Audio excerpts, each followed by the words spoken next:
Welcome back to another episode of The High Ticket Woman. I'm Debbie Cottle, your host. Before we jump into today's questions, I want to say this.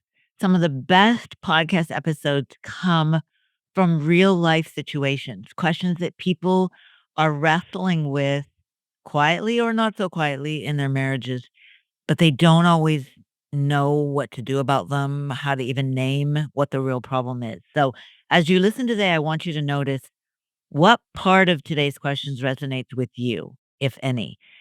Is there anything that feels sort of uncomfortably familiar?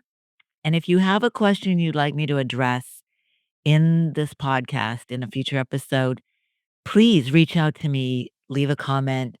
You can always email me privately, debbie@debbiecaudle.com, because I want you to know you're not alone in what you're navigating. So today I'm going to answer two listener questions. These actually are people that I'm working with right now. They are clients. And both of these moments may seem small on the surface, but they actually reveal something much deeper going on. So let's dive into question number one. The first one is, why is my husband so upset about this? She um she told me recently that somebody, actually a friend of her husband's, another man, made a comment that she had married down, and she thought it was kind of an awkward thing for him to say, but she kinda laughed it off.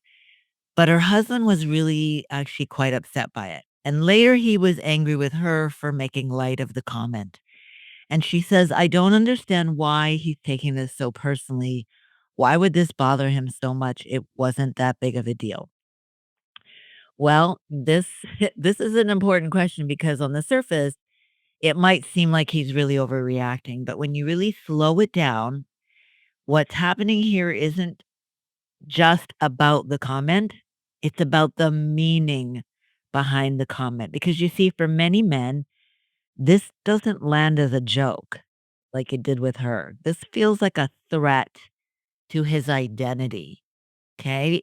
This didn't just insult him socially, it also touched something deeper within him, his sense of self-worth, his role as a man, as a husband, his ability to protect, to provide, or even just be enough. So when she laughed it off, even with good intentions, what he may actually hear is, "You don't realize how much that diminished me as a man." Or he might hear, "You don't have my back, so I don't feel safe with you now." And that can sting at the mildest level, that stings. But on a deeper level, it erodes a little bit of trust, doesn't it? Now, she didn't necessarily do anything wrong by trying to diffuse the moment with humor. A lot of us use humor as a coping strategy, okay? But in this situation, the humor and the meaning that he was attaching to it missed each other. So there was this misalignment, right? What he needed from her in that moment was alignment, okay? So for her to say something like, instead of laughing it off, for her to say, "You know what? I don't agree with that at all. I didn't marry down." And then to go on and say why in her mind she didn't marry down, that's what he needs to feel reassured as a man, not for his ego, but because they're partners. This is one of those moments where marriage asks us to shift from, "How am I gonna handle this as an individual?" to being more aware of what the relationship needs. Right now, my husband needs me to align with him and support him in saying he is my partner, not somebody that I married down to be with. This situation really shines a light on how differently men and women experience things like public respect, perceived status, and loyalty in social moments. This isn't the first time this has come up for me with a client where her husband, or in some cases, boyfriend, needed her to show up for him in a way that she didn't quite get. It didn't quite make sense for her, like, "Why are you making such a big deal out of this?" And when we show curiosity instead of just dismissing it outright, like, "You're making too much out of this, you're overreacting," the relationship benefits from that. It creates greater, emotional safety. And you might need a follow-up conversation, like, privately later, "Hey, I didn't realize how much that comment affected you. Can you help me understand why that was so upsetting for you? What that was triggering for you?" And just asking that question alone can change the whole tone of what comes next in a good way. So, be careful. But on both sides, this goes the same it's the same for men with their wives. Be careful not to be dismissive of something that seems lighthearted to you, but is anything but for your spouse. Now, let me just pause here for a minute because almost certainly moments like this are happening for you in your marriage. Comments, jokes, misunderstandings, and they're creating tension or distance in your marriage. And that's why I created Marriage in Bloom. I wanna help you understand what's really being triggered beneath the surface so that you're not just fighting about the superficial comments, tones, or reactions. You're learning how to understand them and to stand beside each other and with each other instead of constantly battling each other. So you can go to debbiecaudle.com/marriage in bloom to learn more about this high touch marriage intensive that I have created. All right, let's move on to the second question. This one's interesting. Uh, and you might be surprised how many times this actually comes up. Is it ever okay to record my spouse when they're angry? Okay, this is a really important question, and I really want to answer it carefully. The answer is yes and no. But let me switch those around. No, but also maybe yes. All right, because the intention behind this question, I think we have to first take a look at. When people ask this, is it okay to record my spouse when they're angry? We're asking this from a place often of hurt, right? Pain, confusion, a desire to get clarity, not control.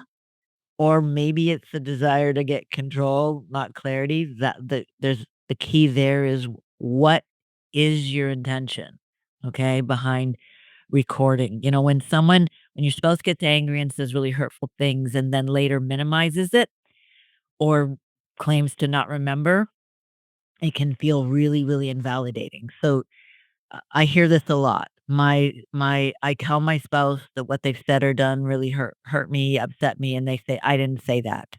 I didn't do that." And so recording them can feel like the only way to be taken seriously. But the problem is that recording your spouse without their knowledge or consent is almost never a good idea. Even if you're just trying to get understanding, it's almost always gonna be portrayed as a type of betrayal because it shifts the relationship from, "Let's repair what just happened," to surveillance. "I'm spying on you. I'm watching you." And once that happens, trust goes out the window very, very quickly. So that's the reason not to do it. But there are circumstances where recording can be used in a healthy way. So let's talk about that. And the difference comes down to consent, timing, the purpose for the recording, and mutual responsibility. So, it's not appropriate to do when it's done secretly or when you intend to use it as evidence or leverage. In other words, see, I told you how you treat me. I told you that that's how you talk to me. And now you can see that I'm right. Because now your intention behind the recording is just to focus on what your spouse did wrong. And often we wanna do that and review the recording when the emotions are still high. So what that does then is it escalates defensiveness and it shuts down any opportunity for repair and ultimate growth. But if you record under these circumstances, and only if all of the following are true, then there can be benefits. So number 1, there has to be mutual agreement. You have to both explicitly agree to it ahead of time. No surprises, no hidden cameras, no gotcha moments, okay? I did this and now I want you to see it, right? And the purpose for it, number 2, it has to be for shared self-reflection. In other words, I'm not gonna focus on what you did or didn't do, what you said or didn't say, or how you said it. I'm gonna focus on me. I wanna see how I showed up in this conversation where emotions ran high. Because number 3, I'm willing to examine myself. So I'm not using this recording to pick you apart. I'm going to really ask myself, what could I have said and done differently? Where did I escalate this instead of slowing things down? What tone did I use that might have made this worse? If you're both willing to do that, okay, then there may be some benefit to it. But the timing also, so number 4, the timing has to be right. You gotta calm down first. You gotta be emotionally regulated and you gotta be open and ready to review the recording. The time to do that is not right after the conflict, to be honest, because emotions are still high. You're still smarting, hurting, right? So you're not gonna be in the best position to hear it with an open and willing attitude to look at yourself. You're probably still gonna be more in the frame of mind of still being heard about what he or she said or did, right? And then finally, number 5, there has to be you have to approach the discussion as you're reviewing the recording, you have to approach it with curiosity, not correction. So, you have to have this attitude of, "Help me understand what was happening for you here. What were you thinking in this moment when you said or did this?" Instead of, "See, that's exactly what you always do." Okay? So when just to review, when you record without consent, it creates fear. But when you use it as a form of mutual humility, I realize that I contributed in an unhealthy way to this conflict, then you can get some insight from it. So, is the recording being used as a mirror to see yourself clearly, or is it being used as a weapon? That's what it really, really comes down to. And I want to be really clear about one more thing.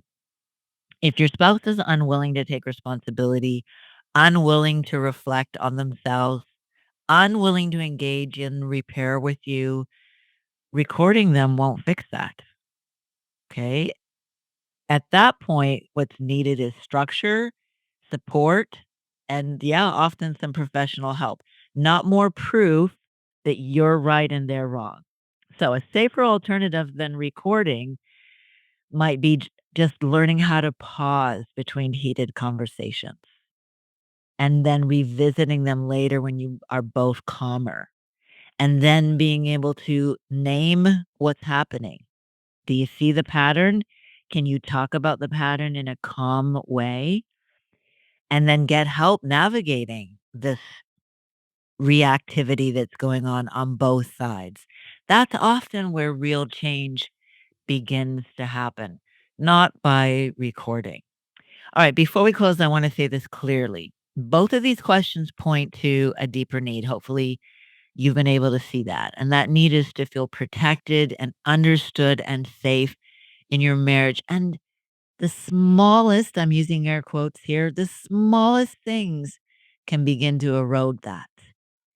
So, if something in today's episode really resonated with you, please reach out to me and let me know. I'd love to hear from you. Leave a comment and tell me, did one of these questions really hit home for you? And what conversation do you wish you could have safely in your marriage right now, but there's something getting in the way of that? Please subscribe. That way you don't miss another episode. Leave a review. Tell me what you think. Tell me what you wanna hear more of. And what do you wish you could have that would bring safety in your marriage right now that's missing? Okay? If old patterns, unresolved hurt, emotional reactivity are daily things in your marriage, this is exactly the kind of work that couples do inside my high touch marriage intensive marriage in bloom. We slow things down. We rebuild trust by learning healthier ways to engage and so much more. So just reach out, debbiecottle.com/marriage in bloom. Remember, you don't have to be perfect. You just have to stay teachable. I'll see you next time.